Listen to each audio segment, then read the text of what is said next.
নমস্কার, কেমন আছেন সবাই? আমি দিয়া। আমার ছোট্ট চ্যানেলে সবাইকে স্বাগত জানাই। আমার ননদের জন্মদিনটা অনেক আগেই কেটে গেছে, কিন্তু আজকে সেই ব্লগটা তোমাদের সাথে শেয়ার করব। একটু ঢিলেমির কারণে এই ব্লগটা তোমাদের সাথে শেয়ার করা হয়নি এতদিন, কিন্তু ভাবলাম গ্যালারিতে রেখেগুলো না আছে, তাই তোমাদের সাথে শেয়ার করতে চলে এলাম। তাহলে পুরো ব্লগটা স্টার্ট করা যাক। প্রথম দিনটা ছিল 2 মে। ঘুম থেকে উঠেই ফার্স্ট কাজ ছিল ফ্রেশ হয়ে আমার ঘরটাকে পুরো ভালোভাবে গোছানো, আর সেই কাজটাই আমি মন দিয়ে করছি, কারণ এরপর বেরোতে হবে আমাদেরকে বাজার করতে। বলতে বলতে বেরিয়ে পড়েছি বরকে নিয়ে বাজার করতে। অনেক কিছু কেনাকাটি বাকি আছে, কারণ কিছুই আমরা কিনে রাখিনি আগের দিন থেকে। আর খুব একটা যে লোক আছে তাও নয়, নিজের ফ্যামিলির কয়েকজনকে নিয়েই জন্মদিনটা সেলিব্রেট করা হয়েছিল। তো ফার্স্টে চলে গেছিলাম একজনের বাড়িতে, যেখান থেকে আমরা কাজু কিশমিশটা নিয়েছি, যেহেতু পায়েস হবে। আর তারপরে চলে এসেছিলাম আমাদের পাটাবুকার নিরু ভান্ডারে। এখান থেকে আমরা সব গ্রসারিগুলো কিনি। কারা কারা এই দোকানটা ছিল অবশ্যই কমেন্টে জানিও, কারণ এই দোকানটা সত্যি খুব ভালো। এখানকার প্রোডাক্টগুলো খুব ভালো, জিনিসপত্রগুলো। তারপরে চলে গেছিলাম মাছের বাজারে। আর মাছের বাজারে আমার একদম পছন্দ হয় না যাওয়া। মাছ বলো চিকেন বলো কোনোটাতে আমার পছন্দ হয় না, আমার খুব গা গুলায় গন্ধে। তারপরে চলে এসেছিলাম আমরা কেক কিনতে। আর কেকটা ছিল আমার পছন্দের মতন, যেহেতু আমি চকলেট ফ্লেভার ভালোবাসি, তাই কেকটা আমার পছন্দের নিয়েছি। আর সকাল সকাল বড়ের সাথে বাইকে বেরোতে খুব ভালোই লাগে, তাই না? যেহেতু একটু নিয়ে বেড়ায় না ঘুরতে, তাই জন্য এই টুকটাক সময় পেলে একটু বেরিয়ে পড়ি ওর সাথে। ভালো লাগে। নিজের বড়োর সাথে বেরোনো তো কি অন্য কারোর সাথে বেরোবো? একদমই না। তারপর চলে এসেছিলাম কেক কিনতে। আর কেকের দোকান, এই দোকানটাতেও আমাদের খুবই একটা পরিচিতের মধ্যেই পড়া যায়, কারণ এই দোকানটাতে আমরা যখনই কোনো সেলিব্রেশন হয় তখন আমরা এই দোকানটা থেকেই কেক কিনি। এটা হচ্ছে সরকার বেকারি। আর তারপরে চলে গেছিলাম মিষ্টি কিনতে। মিষ্টি ফিষ্টি কিনে নিয়ে এসে সব কিছু হাতের কাছে নিয়ে বসেছি রেডি করতে, কারণ এবার রান্না করার পালা। কারণ যতই হোক, 10 জন হোক, 12 জন হোক বা 22 জন হোক, রান্নাবাড়িটাই তো মেন খাওয়া দাওয়া, তাই না? তারপর এখানে দেখো, যার জন্মদিন সেই দেখো না, নাইটি কোমরে তুলে একদম আরাম করে রান্না করছে। তার সাথে হেল্প করছিল মামনি। আর আমি ওদিকে কাজ করছিলাম, কারণ আমার তো বাইরে বাইরে বেশি কাজ ছিল। আর বেশিরভাগ রান্নাটাই হচ্ছে আমার ননদ করেছে। ওর হাতের রান্না খুবই ভালো। আর সানরাইজের একটা ছোট্ট করে বিজ্ঞাপন দিয়ে দিলাম, কারণ সানরাইজের মশলা সত্যি খুব ভালো। রান্নার ক্ষেত্রে আমরা সানরাইজটাই বেশি ইউজ করি। আর এখানে দেখো অলরেডি নিরামিষ রান্না করছে। এটা নিরামিষের রান্নাঘর। পনির রান্না করছিল। আর তারপরে আমি ওকে রেডি করে দিয়েছিলাম মাছ আর মাংসটা। তারপর এখানে দেখো আমাদের পাশের বাড়ির বৌদি, মানে আমার যা চলে এসছে, তার সাথে আমার ননদ রেডি হয়ে গেছে, আমিও রেডি হয়ে গেছিলাম। তারপরে আমার মেন কাজ ছিল হচ্ছে ডেকোরেশন করা, কারণ মেন তো ডেকোরেশন না করলে কি ফটোশ্যুট করতে ভালো লাগে? একদমই না। এখানে দেখো জেঠিমাও চলে এসছে, মানে আমার বরের জেঠিমা, আমার জেঠিমা শাশুড়ি, আমারও জেঠিমাই হলো। আর আমার ডেকোরেশন করতে খুবই ভালো লাগে। রান্নাবাড়ি আমার অতটা পছন্দ হয় না, বাস্তব কথা বলছি, কিন্তু এই সব ডেকোরেশন, কেক কাটিং, মানে যেগুলো ছোটোখাটো আয়োজন, সেগুলো করতে বেশ ভালোই লাগে। দেখো কেমন লাগছে ডেকোরেশনটা। আর এদিকে ওর বন্ধুরাও চলে এসেছিলো, ওর 2 বেস্ট ফ্রেন্ড চলে এসছে ওর জন্মদিনে, ইনভাইট ছিল। আর তারপরে চলে এসছে আরও একজন আমাদের বাড়ির মস্তান, সেটা হচ্ছে আমার ছোটো দায়ও, হচ্ছে রিজু। একবার ওর অ্যাক্টিংটা দেখো, যেন মনে হচ্ছে কোনো মস্তান ঢুকছে বাড়িতে। কি শয়তান! আচ্ছা তাহলে ঠিক আছে।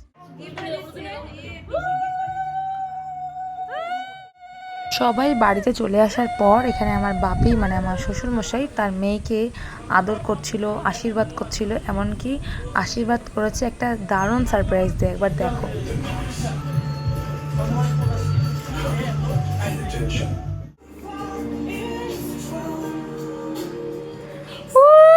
কি সুন্দর, কি সুন্দর, কি সুন্দর, কি সুন্দর।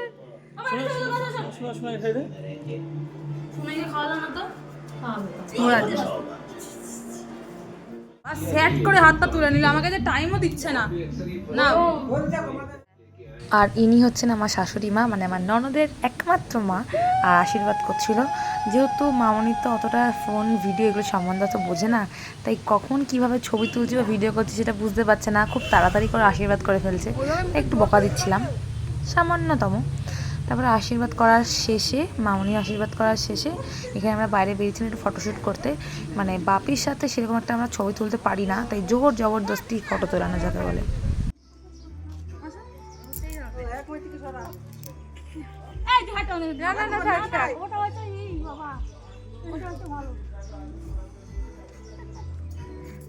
এখন বার্থডে গার্ল যাচ্ছে গিফট নিতে।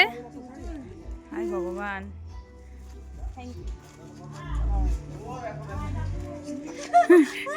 বার্থডে গার্লকে গিফট দিচ্ছে। কি খুশি, কি খুশি।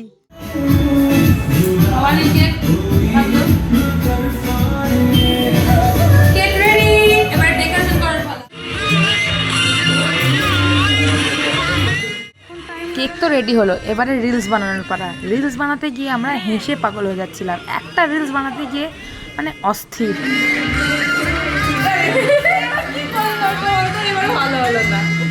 Is the feelings, is the ঘোড়ার ডিম।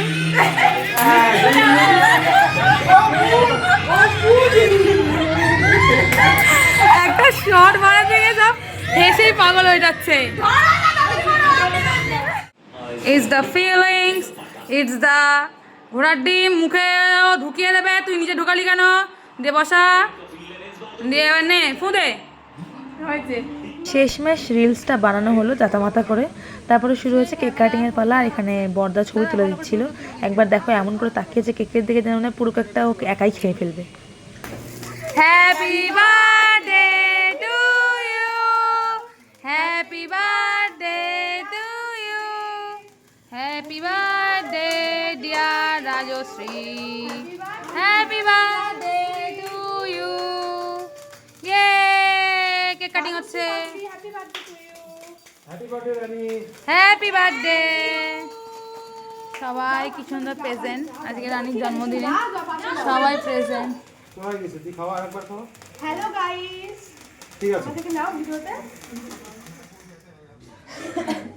আচ্ছা 25-30টা শট নিয়েছি এইটুকু সময়। ওরে বাবা, আর এটা অনেকক্ষণ জ্বললো কিন্তু। এরা ফটো তোলার জন্য পাগল আর আমি ভিডিও করার জন্য পাগল। ওরা বুঝতেই পারছে না যে বৌদি ফটো তুলছে না ভিডিও করছে। আমি তো আমার কাজ করে যাচ্ছি। না না গায়ে গায়ে গায়ে গায়ে গায়ে মা কাজ গায়ে গায়ে। এরা ছবি তোলার সময় এই খেলাটা থাকা দরকার ছিল। পুচকু তোরাতে পুচকু খেলাটা ধরে ছবি তুললে ভালো লাগবে। বৌদিকে দে।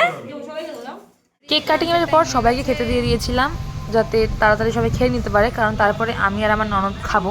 কারণ আগে যারা বাইরের গেস্ট তাদেরকে খেতে দিয়ে দেওয়াটাই উচিত, কারণ টাইম মেনটেন না করলে ঠিক হয় না। তাই সবাই খেয়ে নিয়েছে। তারপরে আমি বসে পড়েছিলাম হচ্ছে রানীর থালাটা সাজাতে, কারণ রানী আবার খাবে আর রানীর সাথে সাথে আমিও খাবো। আমরা তো কিছুক্ষণ আগেই খেয়ে উঠেছি, মানে ফ্রেশ হওয়ার আগেই আমরা খেয়ে নিয়েছি। সব কিছু রেডি ফেডি করে আগে আমরা খেয়ে নিয়েছি, তারপরে সব কিছু করা হয়েছে। দিয়ে দেখো এখানে আমি থালা সাজাচ্ছিলাম। আর থালা সাজানোর পরে এখানে বৌদি মানে আমার যে যা, সে রানীর থালাটাকে ভালো করে ডেকোরেশন করে দিচ্ছিলো। আর সত্যি আমাদের এই যে ননদের যে বার্থডে সেলিব্রেশনটা সবাইকে প্রেজেন্ট করে হয়েছে, এটা কেমন আনন্দের ব্যাপার তাই না? সবাই প্রেজেন্ট জন্মদিনে। কারণ এরপরে শ্বশুরবাড়িতে গিয়ে আদৌ এরকম পাবে কি পাবে না কোনো ঠিক আছে। তাই নিজের বাপের বাড়িতে যতদিন আছে ততদিন এরকম একটু আনন্দ সারপ্রাইজ পাওয়াটা খুবই দরকার একটা মেয়েদের প্রতি। আর মেয়ে মানে তো একটা বোঝা তাই না?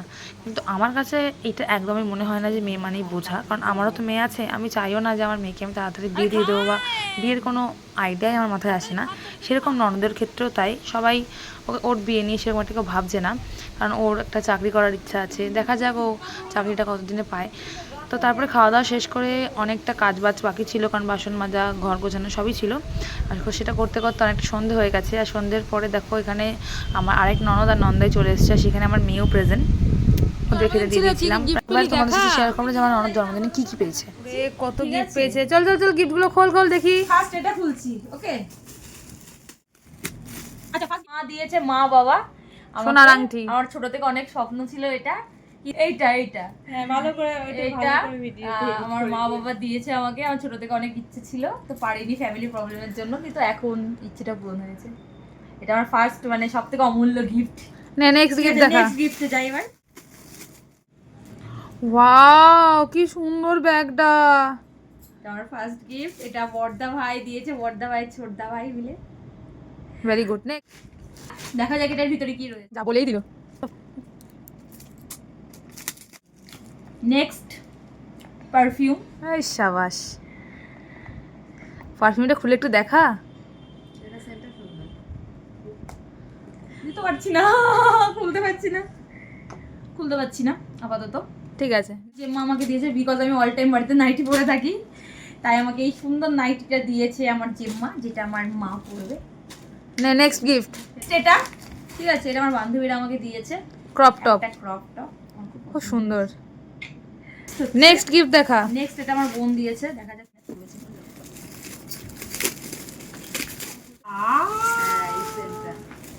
ওয়াও কি সুন্দর ব্যাগটা, নেক্সট দারুণ হয়েছে দারুণ। এটা কিন্তু আমি নেব।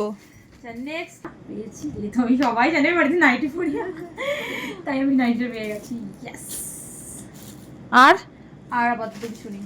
Finish, That's it. মানে আমার এখন তো আমাদের সঙ্গে তো গিফটও শেয়ার করে ফেললাম। তাহলে আজকের ব্লগ এইটুকুই, দেখা হচ্ছে তোমাদের সাথে নেক্সট একটা ব্লগে। সবাই ভালো থাকবেন, সুস্থ থাকবেন, আজকের মতন টাটা।